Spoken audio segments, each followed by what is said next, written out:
গপ্প এখানে রোমাঞ্চের, গপ্প এখানে শিহরণের, কারণ গপ্প এখানে গপ্প নয়, সত্যি। এই রোমাঞ্চকর আড্ডায় একটু কান ভিজিয়ে নিতে আপনাকে স্বাগত জানাই আমরা, থুরি, হুইসপার ইন সাসপেন্স। মানুষের অদৃষ্ট কি বলে তাকে? কথক কিভাবে বেরোবে এ বিপদ থেকে? শুনতে থাকুন আমাদের আজকের গল্প অদৃষ্ট। দেবদত্তা মজুমদারের লেখা গল্প অদৃষ্ট শুরু হচ্ছে এক্ষুনি। মেয়েটা কত ঝড়ে অকালে মরে গেল বাবু, বলুন দেখি, আর কত বয়স হয়েছিল তার? তুফান মাঝি লুঙ্গির খোঁট দিয়ে চোখের কোণ মুছতে মুছতে বলল। আমি কি উত্তর দেব বুঝতে পারলাম না। বাইরের দিকে তাকালাম, তখনও অঝোরে বৃষ্টি হয়েই চলেছে। এই জায়গাটার নাম কুমিরডাঙ্গা। ক্যানিং থেকে অনেকটা ভিতরে এই গ্রাম। একটাই বাস সারাদিনে পাওয়া যায়। আজ বাস যদিও বা এখানে এসে পৌঁছলো, তাও এত দেরিতে যে নৌকো পাওয়া ভার হলো। অঝোরে বৃষ্টি আরম্ভ হয়ে গেছে ততক্ষণে। তাই দেখে নদীর পাড়ে শেডের তলায় দাঁড়িয়ে প্রায় দিশেহারা অবস্থা আমার। মনে মনে ভাবছি কি কুক্ষণে এখানে দুটো ফাইলের জন্য যে এলাম। ঠিক তখনই একটা বিকট কাশির আওয়াজ শুনে চমকে উঠল। মাথায় টোঙা পড়ে প্রায় আধ ভেজা একটা কঙ্কালসার চেহারা নিয়ে পিছনে দাঁড়িয়ে আছে একটা লোক। স্বভাবতই একটু ঘাবড়ে গেলাম। সে তার সাংঘাতিক কাশির দমক প্রাণপণে আটকানোর চেষ্টা করতে করতে বলল,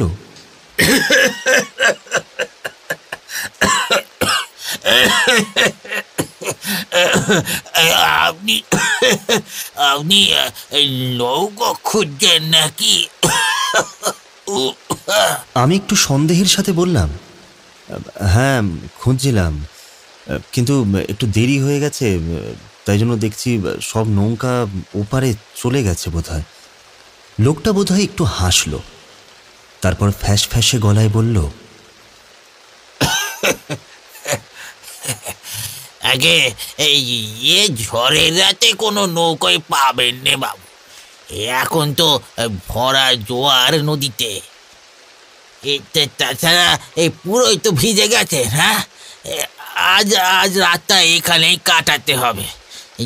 তবে আপনি চাইলে আমার ওইদিকে একখান ছাউয়ের ঘর আছে, ওইখানে আজ রাতটুকু কোনো রকমে পার করে দিতে পারেন আর কি। প্রস্তাবটা আমার মনে ধরল। অন্তত নেই মামার চেয়ে কানা মামাই সই। গোটা রাতটা তোর এই বৃষ্টির মধ্যে টিনের শেডের নিচে কাটিয়ে দিতে পারি না, তাই রাজি হয়ে গেছিলাম। লোকটার সাথে কোনো রকমে ভিজতে ভিজতে ওর এই ঘরটায় এসে পৌঁছলাম। ছইয়ের ঘর, তাতে অজস্র ফুটো, সমানে জল পড়ে যাচ্ছে সেখান থেকে। মাটিতে কতগুলো হাঁড়ি করা বসিয়ে সেই জল আটকাচ্ছে আজকের রাত্রের আমার সেই আশ্রয়দাতা তুফান মাঝি। লোকটা বেশ ভালো, জমিয়ে গল্প করতে পারে। আমাকে দুটো শুকনো রুটি আর জল দিল। খিদের মুখে তাই অমৃত। কেমন যেন মনে হচ্ছিল তুফান মাঝি আমার আসার খবর আগে থেকেই জানত। সে যেন আমার জন্যই অপেক্ষা করছিল। মনে মনে কথাটা ভেবে একটু হাসলাম। নানা কথাবার্তার মাঝে জানতে পারলাম সে এখানে একলা থাকে। এক ঝড়ে বাজ পড়ে তার বউ মেয়ে দুজনেই মারা গেছে। খারাপ লাগলো একটু। চুপচাপ বসে আছি। দুজনের কেউই কোনো কথা বলছি না। ঘরে একটা হ্যারিকেন নিভু নিভু হয়ে জ্বলছে। এমন সময় দেখলাম তুফান মাঝি কেমন যেন একটা উসখুস করতে লাগলো। সে হঠাৎ কিছু যেন মনে পড়েছে, এমনভাবে বলল, বাবু বাবু আপনি একটু বসেন, পারলে শুয়েও পড়তে পারেন। আমি একটু ঘাটের সামনেটা থেকে আসছি। হ্যাঁ, এই নৌকোটা ঠিক মতন বেঁধেছি কিনা একটু দেখে আসছি। হ্যাঁ, আমি এক্ষুনি আসবো। আমি বললাম, ঠিক আছে সে যাও, কিন্তু বাইরে তো জোরে বৃষ্টি পড়ছে। এক গাল হেসে সে বলল, বাবু, ঝড় বৃষ্টি আমাদের গায়ে লাগেনি। আপনি বরং একটু ঘুমিয়ে নেন। হ্যাঁ, এই বলে চৌকাঠে পা রাখতে গিয়েও একটু থমকে আমার দিকে ফিরে এসে আবার বলল, ও হ্যাঁ বাবু, বলছি কি, এই হ্যারিকেনটা একটু দেখবে না, যেন কোনোভাবেই না নিভে যায়, কেমন? আসলে কি, এখন আবার বড্ড সাপ কোপের উৎপাত কিনা, ওটা জ্বললে আর ভয় নেই। এই বলে সে টোঙা মাথায় দিয়ে আবার বেরিয়ে গেল। কি আর করি, অগত্যা শুয়ে পড়লাম ঘরের এক কোনায় থাকা শতরঞ্চির ওপর। শরীর ক্লান্তির জন্যই হোক বা বৃষ্টির একটানা শব্দের কারণেই আমার দু চোখ বেয়ে ঘুম নেমে এলো। কতক্ষণ ঘুমিয়েছি জানি না, একটা বিশ্রী বাজের আওয়াজে চমকে উঠে বসলাম। আর তারপরেই দেখলাম হ্যারিকেনটা নিভে গেছে। ঘরে ঘুটঘুটে অন্ধকার। মনে পড়ে গেল লোকটার কথাগুলো, তাই হাত বাড়িয়ে হ্যারিকেনটা খোঁজার চেষ্টা করতে লাগলাম। বাইরে ততক্ষণে বৃষ্টি পড়া কমে এসেছে। হঠাৎ টের পেলাম এই ঘরে আমি একা নই, আর একজন আছে। আস্তে আস্তে ডাকলাম, তুফান মাঝি, ও তুফান মাঝি, তুফান মাঝি। কিন্তু অদ্ভুত এই যে কেউ সাড়া দিল না, অথচ আমি স্পষ্ট বুঝতে পারছি কেউ একজন আছে এই ঘরে। অনেকক্ষণ হয়ে গেছে। তুফান মাঝির এতক্ষণে নিশ্চয়ই চলে আসবার কথা, কিন্তু তাহলে কোথায় সে? আর ঘরে যাকে টের পাচ্ছি সেই বা কে? এমন নয় তো এই রাত্রে আমাকে একা পেয়ে আমার জিনিসপত্র কেড়ে নেওয়ার ধান্দা করছে এই লোকটা? কিন্তু আমার কাছে এই কটা টাকার দুটো ফাইল ছাড়া যে আর কিছুই নেই। কাজে এসেছি এখানে, তাই এমন কিছু দামি জিনিস সঙ্গে নেই যা চুরি করবে কেউ। আর লোকটাকে দেখেও তো সেরকম মনে হলো না। এসব কথা ভাবতে ভাবতে অন্ধকারে আন্দাজে হাতড়ে হ্যারিকেনটা খুঁজছি, এমন সময় হাতে কাঁচের কি একটা ঠেকলো। এই তো, হাত বলেই বুঝতে পারলাম এটা তো হ্যারিকেনটা। কিন্তু দেশলাই কাছে পিঠে নিশ্চয়ই থাকবে, এই ভেবে একটু খোঁজাখুঁজি করেই পেয়ে গেলাম দেশলাইয়ের বাক্সটাও। দেশলাইটা জ্বালাতে যাব, ঠিক এমন সময় একটা মিহি গলায় কেউ বলে উঠল,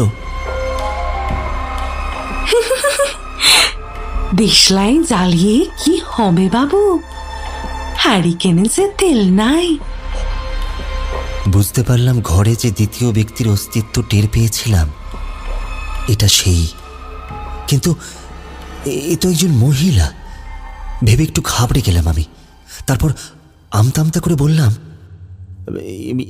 মানে হ্যাঁ, বড্ড অন্ধকার তো, একটু আলোর ব্যবস্থা হলে ভালো হতো আর কি। এখানে আলো? দেখুন হাতের দেশলাইখানা জ্বালিয়ে, যদি জলে। মেয়েটি সব কথাতেই বড্ড হাসে দেখলাম। একটু বিরক্ত হলাম, সাথে অবাকও। ঘরে যে পরিমাণ অন্ধকার তাতে নিজের হাত দুটো দেখা দেয়, সেখানে এই মেয়েটা সব বুঝতে পারছে কিভাবে? পরক্ষণেই মনে হলো মেয়েটি বেশ চতুর। গ্রামের মহিলারা যেরকম লাজুক হয়, এর গলা শুনে সেরকমটা মনে হচ্ছে না। তাই বোধহয় আন্দাজে বলল।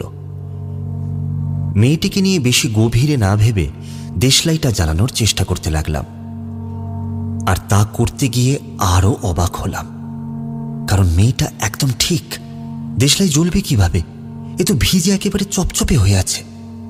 কিন্তু স্পষ্ট মনে আছে যখন এটা হাতে নিয়েছিলাম তখন এটা এরকম ভিজে মোটেও ছিল না। অদ্ভুত। আমার মনে হলো এখন আলো থাকলে দেখতে পেতাম মেয়েটির ঠোঁটে এক টুকরো কৌতুকের হাসি। বাধ্য হয়ে মেয়েটিকে জিজ্ঞেস করলাম, তুমি কে? কখন এলে এখানে? হ্যাঁ, আর তুফান মাঝি বা কোথায়? মেয়েটি খুব আস্তে আস্তে উত্তর দিল, ও মা, আপনি তো আমারে এখানে বসতে বললেন যে বাইরে বৃষ্টি পড়তেছে, আমি ভিজে যাব। আমি প্রায় আকাশ থেকে পড়লাম। এই মেয়ে বলে কি? মানে কি বলতে চাইছো তুমি? আমি তো ঘুমাচ্ছিলাম। আমি কখন তোমাকে এসব বলবো? আমি প্রায় চিৎকার করেই বললাম, তার উত্তরে মেয়েটা খিলখিলিয়ে হেসে উঠল। এইবার কেমন যেন মনে হতে লাগলো আমার কিছু একটা গন্ডগোল পাচ্ছে। আমি চিৎকার করে ডাকতে লাগলাম তুফান মাঝিকে, আর তখনই মেয়েটার হাসির শব্দ কানে এলো। আশ্চর্য মেয়ে তো, মেয়েটা আগের থেকে আরো জোরে হেসে বলল, তারে কোথায় পাবেন? সে তো নৌকো বাঁধতে গিয়ে পাঁচ পড়ে মরেছে। এই তো দেখে এলুম কেমন কাঠ হয়ে মরাটা পড়ে আছে। কি? হ্যাঁ, আমার কেমন যেন সব তালগুলো পাকিয়ে গেল। কি কি বলে এই মেয়ে? আচ্ছা আচ্ছা, তুমি তুমি কে? হ্যাঁ, তুমি সত্যি করে বলো, তুমি তুমি কে? আমি ভয়ে ভয়ে জিজ্ঞেস করলাম। সে কিছু একটা বলতে যাচ্ছিল, ঠিক এমন সময় একটা তীব্র টর্চের আলো আমার মুখে এসে পড়ল। আমি চোখে হাত চাপা দিয়ে উফ বলে উঠলাম। যে ঘরে এসে ঢুকেছে সে হেরে গলায় চেঁচিয়ে বলল, কে? আমি সেই অবস্থাতেই সব ঘটনা তাড়াতাড়ি তাকে বললাম। সে এইবার টর্চটা বন্ধ করে বলল, ও এই ব্যাপার, বাপস রে। আমি তাকে জিজ্ঞেস করলাম, মানে? এই আগন্তুক একজন পুরুষ। তার গলা শুনে সেটা বুঝতে পেরে একটু নিশ্চিন্ত হলাম এইবার। সে গম্ভীর গলায় বলল, মানে পরে বলছি। লক্ষ্মী, তুই এখানে আবার ঢুকেছিস? নতুন লোক দেখলে নোলা ঝরে না? পালা এখান থেকে। মতলব তো সুবিধের না, বেরো এক্ষুনি, নাহলে এখানে মাথা ফাটিয়ে আর একবার মেরে রেখে দেবো পোড়ার মুখেই। টর্চটা বন্ধ করে বলল লোকটা। অন্ধকারেও বুঝলাম মেয়েটি তরতর করে বেরিয়ে গেল ঘর থেকে।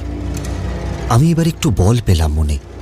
তারপর লোকটাকে জিজ্ঞেস করলাম, কি কি ব্যাপার বলুন তো দাদা, ওটি কে? হ্যাঁ, কে ও? কি এখনো সাবস্ক্রাইব করেননি? এখনো সাবস্ক্রাইব না করে থাকলে কিন্তু পস্তাবেন। লোকটা বিশ্রী ভঙ্গিতে হেসে উঠল, তারপর বলল, ও তুফান মাঝির বউ পদ্মা। আমি ভয়ে কাঠ হয়ে বললাম, কিন্তু কিন্তু সে তো মারা গেছে। হ্যাঁ, মারা গেছে বটে। ওই তুফান বেটাই একবার মদ খেয়ে এসে মাতলামি করে বউটার মাথায় এমন বাড়ি মারে যে মরেই গেল। আসলে বউটার একটু ছুকছুকানি বাতিক ছিল কিনা। কিন্তু আপনি কি করে জানলেন যে তুফানের বউ মারা গেছে? আপনাকে কে বলল? আমি কোন রকম একটা ঢোক গিলে বললাম, আগে তুফান মাঝি নিজে। তুফান বলেছি? কোথায় বেটা? ওনার স্ত্রী এসে বলল যে উনি মারা গেছেন নৌকো মাঝে গিয়ে। ও বাবা, সে বেটাও মরেছে নাকি? যা, খবরটা জানা ছিল না তো।